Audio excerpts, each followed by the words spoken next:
of the driving factors of you coming here today was to talk about your friend Clyde Anderson and his relationship with Jackson and your relationship with the stock farm. So how did that all connect? Connect me. Well, I was so young that I don't know how a lot of it connected, but the and I don't know if Clyde Anderson, who was a real nice guy, don't ever take that away from him, whether he really would like to have gone out with my mother or something, but he would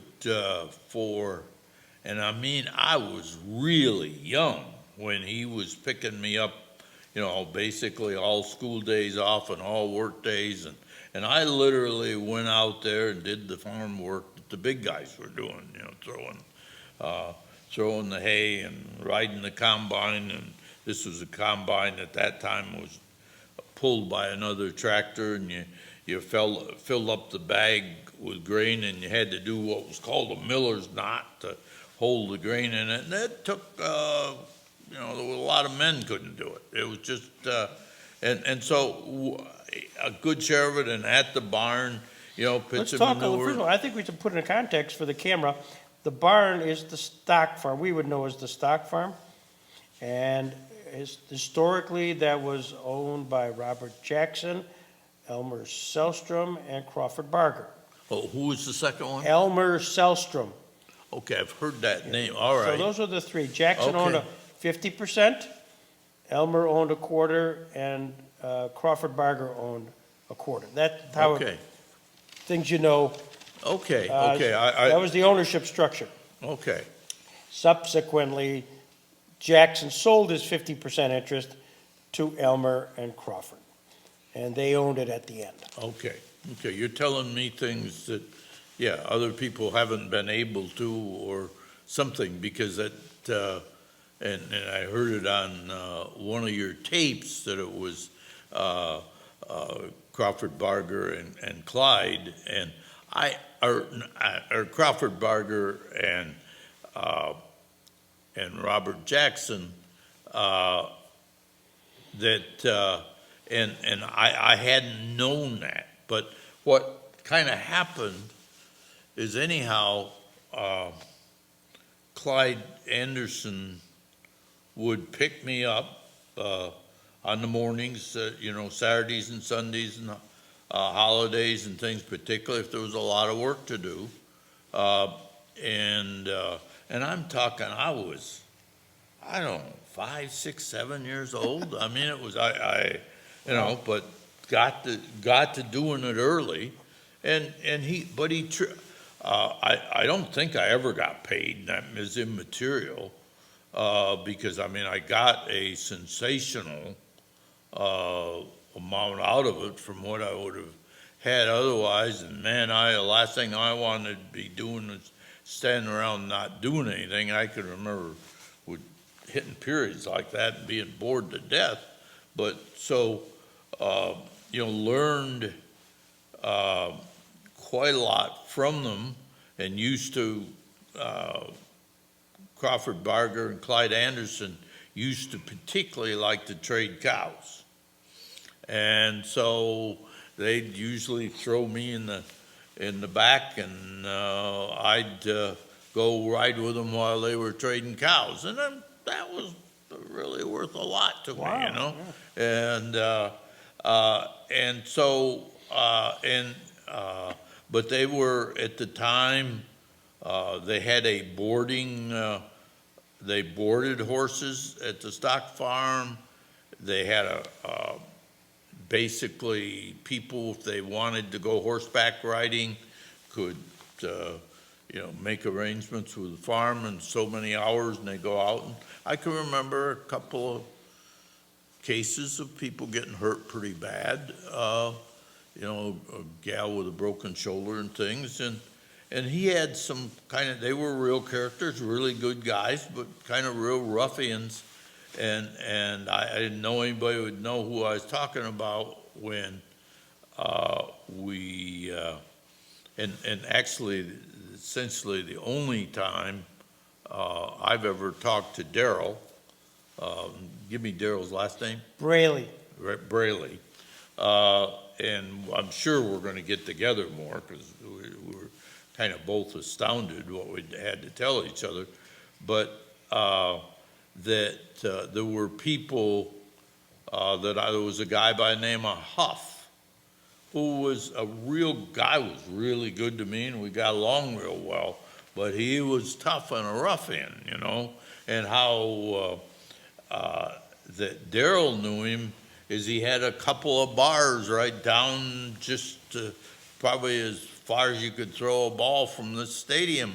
And man, if I'd been practicing and knowing that guy was there, I'd sure gone over to see him because he was quite a character, and you know I liked him and that kind of thing. And but we'd have our own little rodeos out there it was a covered barn but open, and I got hurt pretty good a few times, which it was okay. I had one time.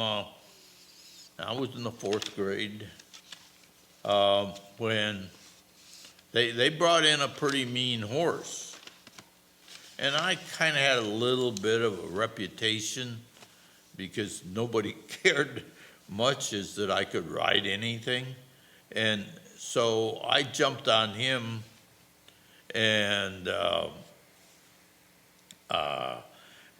damn horse, you know, went to get ready to buck, only he jumps up and falls right over on top of me. Oh my God. So I end up getting the saddle horn right here, and it collapsed the lung and a bunch of stuff, and went on. But I heard later, maybe a month or two or later, that Huff got on him, and he did the same thing to him, but it didn't hurt him. But he was a pretty rough-tugged guy, and say Daryl knew him, but it would been.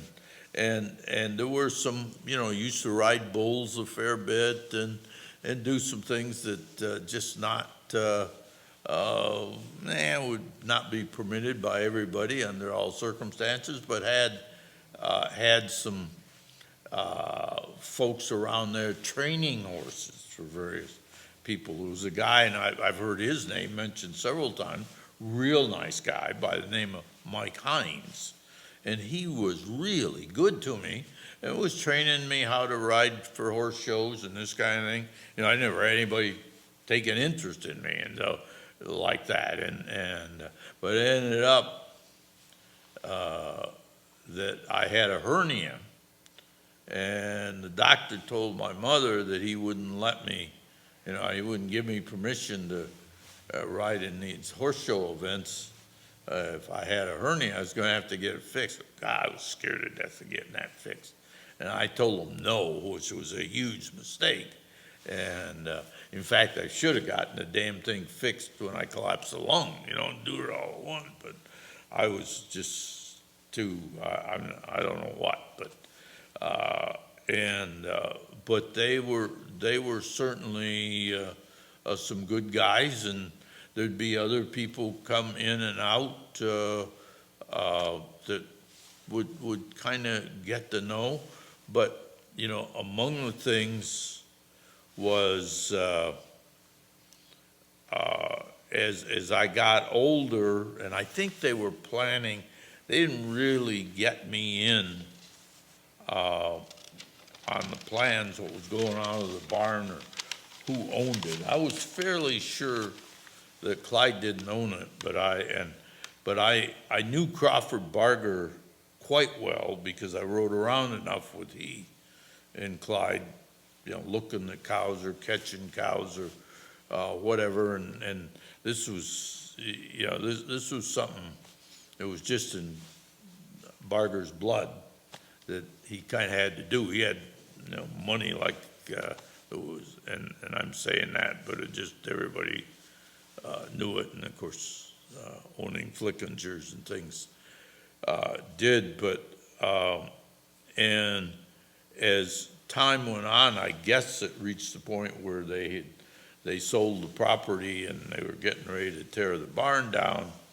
and it was like and some of the things going on in farms around the neighborhood, I ended up, I think they didn't need me anymore because they were going to tear the barn down, and I ended up working for other people. But you see those pictures I gave you. Yeah. And I didn't, I don't have any pictures, and I mean none, of that time at Chautauqua Stock Farm. But Let's talk about the stock farm. We hear about it. It was located in what now is probably, 394? And is it Winch Road? I think that's correct. It was located, the Perkins Restaurant Right. apparently that's been torn down. But it was located from basically right parallel to, what's the road going to Jamestown? Was that Fairmount? Yeah, that's Fairmont, yeah, Okay, 394. okay. It was right parallel to the road, real close to it. Yeah. And was quite long. So did you access the barn not from 394, which is Fairmont? You accessed it from the road which was perpendicular to that? Or- Yeah, the road that would go down the hill into Lakewood, you'd come up, if you were gonna go there, you'd come up that hill and kind of angle a little and go pull in the front of the barn, and all the traffic would have been right there. There would have been, as far as people coming and going. So the actual plant, the physical plant, the stock farm, what did it consist of? Was it just one big barn? And they had about 100 acres, as I remember. They did a fair bit of haying. There was some woods there, and there was a track where they trained and worked horses on, up behind the barn. And the barn itself, was it, I'm envisioning standard barn, a lot of stalls and just a kind of common area and maybe hay in the lofts. Was there a ring at all inside the barn? The ring was outside. Now, Outside. where we, did our bull riding and bronc riding, and that was in the barn, because it was a fairly, you could ride like if it was a bad day or something. And it's a floor that might have been about as wide as what's were between, and maybe 4 or 5 times as long. There was room enough to train horses in there and buck bulls and whatever you wanted to do. How many stalls would there have been? Okay, there'd be both horse stalls and cow stalls. The horse stalls would be lined up and be parallel to, you're calling it Fairmount. The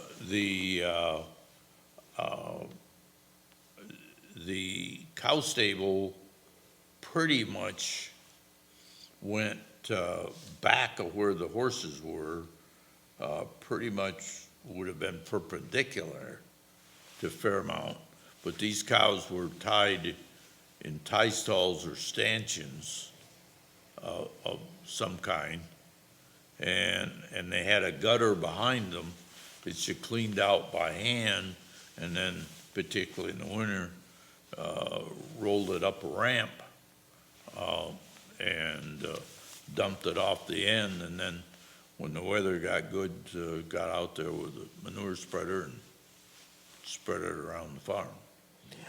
Were the cows, were they milk cows or were they? They were trading cows. Yes, they would milk some, but they like to go buy some and have somebody show up and want to buy a cow or two and sell them, make a buck here or there. And they had to teach me a lesson once or twice on how to keep my mouth shut and things, which they were good about, but they were a little upset. I remember one time they brought in a buyer and showed him this cow, and I was standing there. And I said to the guy, she, you may not want her. She's got that front teat up there. I probably call it a tit then. A front tit, it milks hard. You know, the other three milk okay, but boy, to milk out the other one, you really got to work at. And Crawford and Clyde were about, oh, no, that cow's fine. There's no problem. No. I mean, they got the argument started. And I didn't have sense enough, 9 or 10 years older than don't today, to keep my damn mouth shut. I remember I got kind of chewed out pretty good when that guy left, yeah. But at least I let them do their own trading after that. As for numbers, just a sense, how many horses might be stalled? I would think they would have kept 25 or 30 horses, maybe. And cows similarly? Oh, yeah, they'd come and go. Mm-hmm. Now, were the horses, did they own the horses, or was it stabled by other people? Everything. Yeah. I doubt if Clyde and Crawford Bargar owned horses much. I would say they were like, you know, some of your local people there would have been housing them there, but whoever the farm owners were at that time probably had some. I know I've read stuff where they were where Jackson and Clyde were apparently communicating on sending horses to Washington and bringing them home. Mm-hmm. And that apparently the Jackson and maybe some family members would come up and ride once in a while. Mm-hmm. I didn't know Jackson from Stalin, so at that age, you know, that who they were talking about. I think can remember, you know, the things have fit in a little bit of law school between. I think I can remember Jackson on the farm once. I think did he tend to drive a Cadillac? Yep. Okay, I can remember Clyde telling my mother this real special guy was going to be here tomorrow. And you know, and he was bragging him up about all he was doing and this kind of thing. And he came, and I, like a nosy little kid, had to go out and see who the hell this was and what the deal was. And they were talking. But I remember a guy sitting in a Cadillac and Clyde talking to him from the outside. And, you know, they weren't paying any attention to me. I wasn't trying to get anything. But I was trying to put the guy in perspective, you know. It's only afterward have been able to guess. What was Clyde's job? What was your perspective of him? Basically the manager of the stock farm. Mm-hmm. Now see, that barn, as I told you, it was that barn must have been, as I left there, that barn was getting torn down because Darrell never saw that barn. No. In fact, and Darrell, until I talked to him on the phone, he and I had never talked together. Well, it's funny, I shouldn't, not knowingly. Apparently, Darrell served a lot of the private papers in lawsuits here, did he not? He did. And apparently, he used to come in and out of Bailey and Lucian's office, and and I'd be going right through the same area. And apparently, we never met and talked, but it sounded like it was in the same era. And, but I just. So Clyde would have been sort of the operator of the farm, and your time period of when you would have a corporate memory of the farm is roughly when? So thinking that you were born in 41, you were 5 or 6, so that's when you maybe got exposed. Is that about 46? Yeah, the reason I put those pictures in there of me and is I think that was about a year or a year and a half later than I had contact with them. In other words, I was probably 11 or 12 when I had my last contact with them. With the farm? With the Lakewood Stock Farm. Yeah. So roughly, 11, you would have been, that's 52, 53 type of time period. And I honestly don't know when it was torn down. That's a research project for me, Don. I'm walking away with something I didn't. Yeah. I try to have other people do work for me. Yeah, Now I'm going to like a note to self. Yeah. When torn. So the stock farm, again, I'm visualizing a large farm, and we do have some pictures. I'll find it. I'll send it to you. And then Good. kind of parallel to Fairmont Avenue, outside the farm. You walk the horses out, from the stable, and they have a big fenced area where you're That was riding. up on the hill. Oh, was it up on the hill? Yeah, uh-huh. Okay, so you had to go up, kind of go out of the, Yeah, you went, like if you were coming up the road from winch. Lakewood. Yeah. You just keep going straight ahead through the farm, Okay, but it was up behind there. And there was some, I can remember, ambulances and things coming for people who got hurt, they had real specific instructions that you were not to run those horses. And you'd get people in there that would, and the next thing you'd know, you were calling. I remember one gal broke her shoulder once. and the area itself, which is the corral, for lack of a better term, did they have horse shows there? Or is it just area to practice? I think mostly area to practice. Okay. You don't remember jumps or anything? I remember, like Mike Hines and the guys, jumping horses and those kind of things, and go out and try to buy. They all like to buy one that there'd be a quick buck in or something that was special. But I don't remember outside competition. I think they went to the competition. Mhm. And during that time period, your point of contact was Clyde. Yeah, I mean, when I got there to work, I would run into Huff and Mike, and they partly probably what got me mileage with them. I, didn't complain about using the pitchfork or whatever needed doing. And they were good to me. Describe Clyde Anderson. He seemed to get along with almost everyone. I don't remember Clyde getting tied up with things. He was a friendly guy. I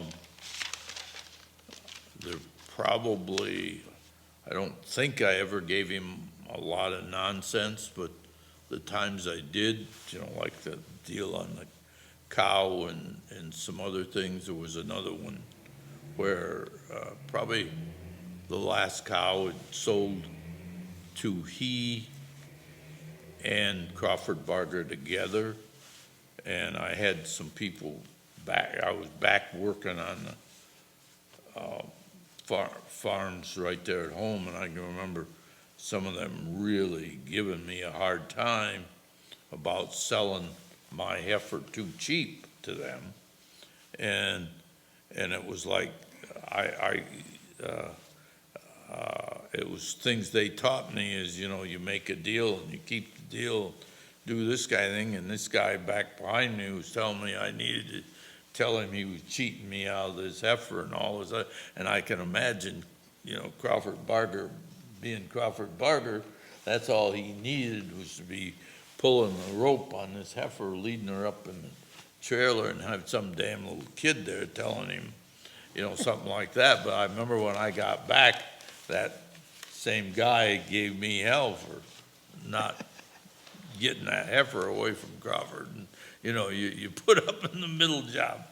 But I don't think we had, I think maybe, and I haven't thought it so much before, but I think that incident of taking that last heifer I had, which I wanted to sell her because I wanted to buy some purebred heifers, and the way I behaved may have been what cut us off, that Yeah. they ain't got time to mess with that, and